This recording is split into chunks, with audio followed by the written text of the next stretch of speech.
ఇప్పుడు ఏపీలో ఒక బ్లాకప్ డేట్ జరిగింది విజయవాడ నడిబొడ్డున. దాని గురించి ఏం చెప్తారు? సాయికృష్ణ అనే ఒక వ్యక్తి, ఈ యువకుడిని ఎక్కడి నుంచో తీసుకొచ్చి పోలీసు లాకప్ డేట్ చేశారు. కనీసం బాడీ కూడా ఇవ్వలేదు. వాళ్ళ అమ్మ పోరాడుతుంది. దాని గురించి ఏం చెప్తారు? చాలా అమానుషం అనేది. లాకప్ డెత్ అనేది జరగడమే అసలు ఈ మధ్య మనం ఎక్కడ వినట్లేదు. అవును. లాకప్ డెత్ అని చెప్పేసి పొరపాటున లాకప్ డెత్ జరిగితే ఖచ్చితంగా బాడీ అనేది పేరెంట్స్ కి ఇవ్వాల్సిందే. అది వాళ్ళు ఇవ్వకపోయినా కూడా కోర్టు నుంచి అని చెప్పేసి వాళ్ళు తెచ్చుకుంటారు ఖచ్చితంగా పేరెంట్స్ వాళ్ళు. కాకపోతే అది డిలే అయిపోతుంది. అప్పటి వరకు బాడీ అనేది పాడైంది అనుకోండి, ఎవరైతే లాకప్ డెత్ చేశారో వాళ్ళ ఉద్యోగాలు అనేది ఖచ్చితంగా పోతాయి కోర్టు తరపు నుంచి.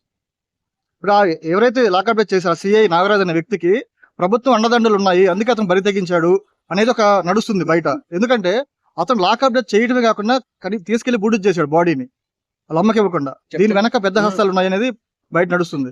ఎంత అధికార పక్షం అండదండలు ఉన్నా కూడా కోర్టు అనేది మధ్యలోకి వస్తుందండి. కోర్టు అనేది ఎవరి మాట వినదు. క్లియర్.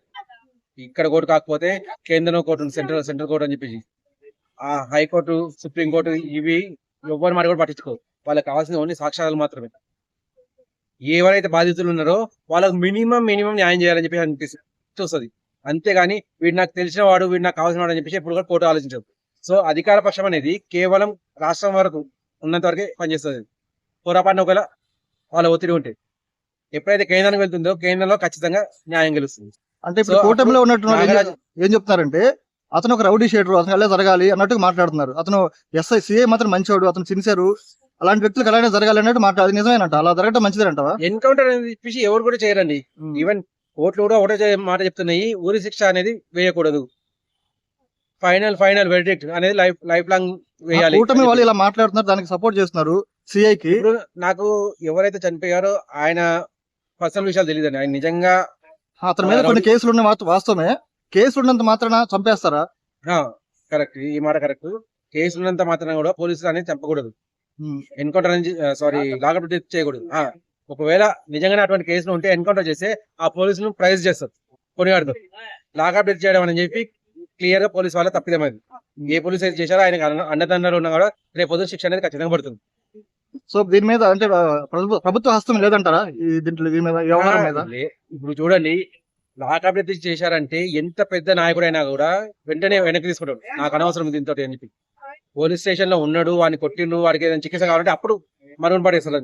చలో కలవనివ్వకు, మేము చూసుకుంటాం అని చెప్పి. దీని మీద పవన్ కళ్యాణ్ గారు మాట్లాడుతూ కూడా అతను రౌడీ షీటర్ చచ్చిపోతే కులం అంట కడుతున్నారని ఇట్లా మాట్లాడారు తప్పితే దాన్ని క్వశ్చన్ చేయలేదు. పవన్ కళ్యాణ్ మీరు చెప్పిన తప్పు అని గట్టిగా మాట్లాడాలి పవన్ కళ్యాణ్. ఇంతవరకు మీరు చెప్పింది కరెక్ట్. పవన్ కళ్యాణ్ గారు తన ఒక రౌడీ షీటర్ అని చెప్పేసి అన్నారు, కానీ తనని చంపడం అమానుషం కాదని చెప్పి అమానుషం అని చెప్పాలి కదా.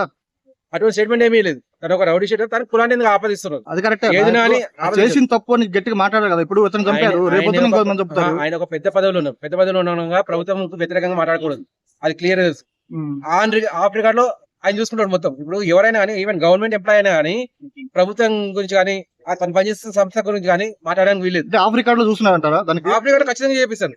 ఆయన ఒకటే మాట చెప్తారు, నా పరిధిలో ఉన్న బయట ఉన్న న్యాయానికి నేను ఖచ్చితంగా సపోర్ట్ చేస్తాను. నా వాళ్ళైనా సరే తప్పు చేస్తే ఖచ్చితంగా సస్పెండ్ చేస్తా, వాళ్ళ మీద చర్య తీసుకుంటా అని చెప్పి. నాగరాజ్ అనే వారు ఎవరండి? ఎప్పుడైనా కలిసిన పవన్ కళ్యాణ్?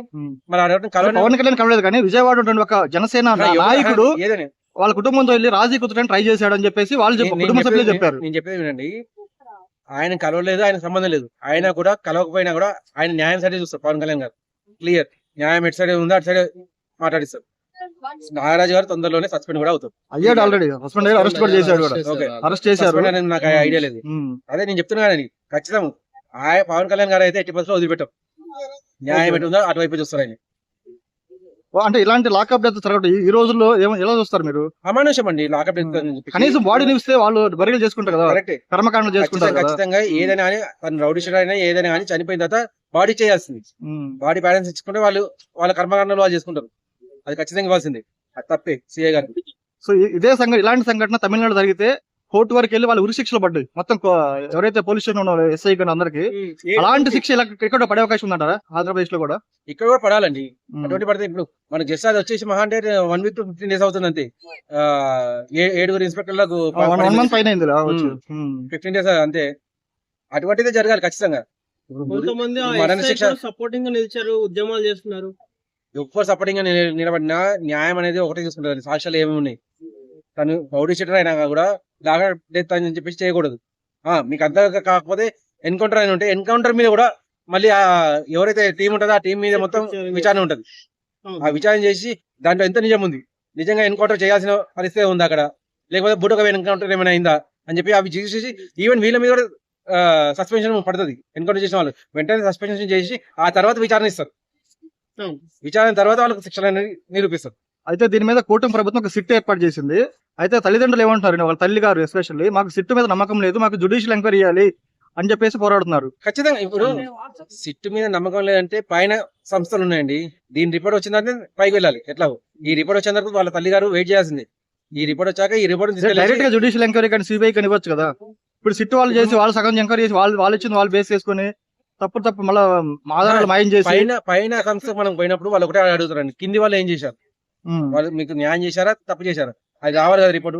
అది రాకుండా మళ్ళీ మేము రావడం, రెండు సంస్థలు ఒకదాని మీద ఇప్పుడు సుగాలి ప్రీతిగా జరిగింది. కింద వాళ్ళకి ఇస్తే వాళ్ళు ఏం చేశారు, ఆధారాలు మాయం చేసి మళ్ళీ వాళ్ళు సిబిఐ వాళ్ళు ఏం చెప్పారు, మొత్తం ఆధారాలు మాయం మేము ఏం చేయలేమని చెప్తున్నారు. ఇప్పుడు అదే జరగచ్చు కదా, డైరెక్ట్ వాళ్ళకి ఇస్తే వాళ్ళే చెప్తారు కదా ఏం జరిగింది అనేది. ఒకటండి, ఆధారాలు అంటే ఏవి లేకుండా కూడా నిజాలు నీకు తెలిసే ఇన్స్పెక్టర్స్ ఎంతమంది ఉన్నారు, డిటెక్టివ్స్ ఎంతమంది ఉన్నారు. ఎప్పుడో చనిపోయిన వాళ్ళది కూడా 18 ఏళ్ల కింద చనిపోయిన వాళ్ళది కూడా శవాలను బయట తీసి నిరూపించారు. అటువంటి అనేవి చాలా జరుగుతున్నాయి మనకు. సో ఆధారాలు పోతున్నాయని చెప్పేసి భయపడాల్సిన అవసరం లేదు. సిట్ రిపోర్ట్ వచ్చిన తర్వాత తల్లిదండ్రులు ఖచ్చితంగా కేంద్రం కాంటాక్ట్ కావాలి. అక్కడ వాళ్ళు అనేది న్యాయం చేపిస్తారు. ఒకవేళ ఇది మీకు మీరు అనుకున్న విధంగా రాకపోతే. సరే ఇప్పుడు